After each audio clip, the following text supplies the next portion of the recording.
អរគុណដែលទ្រាំរួមរូបក្បែរបងដឹងថាបងអ្នកគង់បងជាអ្នកខសូមទុំដែលធ្វើមិនបានធ្វើឲ្យអូនឈឺចាប់ធ្វើបាបក៏លានជាច្រើនដងជាច្រើ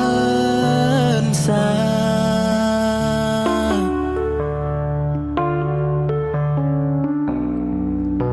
វាដល់វេលាដែលមិនអាចបង្ខំហេតុផលព្រោះស្រឡាញ់មុំហើយមិនចង់ឲ្យអូនយំបងសូមជាលើកចុងក្រោយអរគុណដែលទ្រាំរួមរូបក្បែរបងរឿងរ៉ាវដែលកន្លងស្នេហ៍ស្នងអូនក្រំឈឺមកជាលើកលែងទុំឲ្យបងហើយរកមនុស្សដែលអូនគួរហេតុផលព្រោះមិនចង់ឲ្យអូនឈឺទៀតឡើយ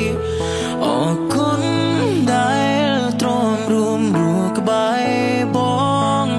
គួរដល់ពេលវេលាដែលនួនឡងត្រូវចាចេញទៅជូតទឹកភ្នែកហើយគង់ងារក្រោយពេលគ្មានបងនៅបងត្រូវទៅត្រូវដើរលើផ្លូវក្បែរភាពឯកាជូនពរជីវ៉ាជួបស្នេហាពិត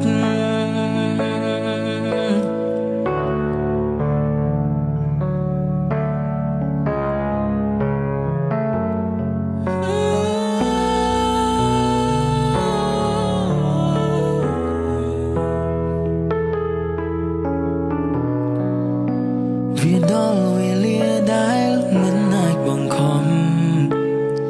ហេតុផលព្រោះស្រឡាញ់មុំហើយមិនចង់ឲ្យអូនយំបងសូមជាលើកចុងក្រោយអរគុណ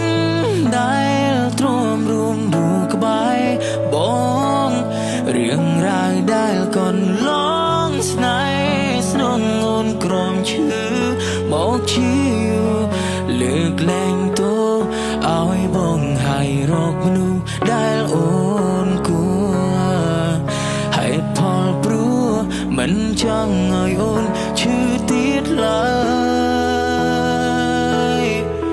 អរគុណដែលទ្រាំរួមរូបក្បែរបងគួរដល់ពេលវេលាដែលនួនឡងត្រូវចា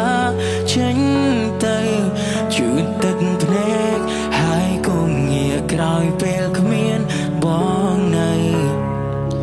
បងត្រូវទៅត្រូវដើរលើផ្លូវក្បែរភាពឯកាអនុស្សាវរីយ៍ដែលកន្លងរូបមកនឹងចងចាំរូបស្រាំងស្រាំងនៅដដាមជាប់ដកនៅក្នុងចិត្ត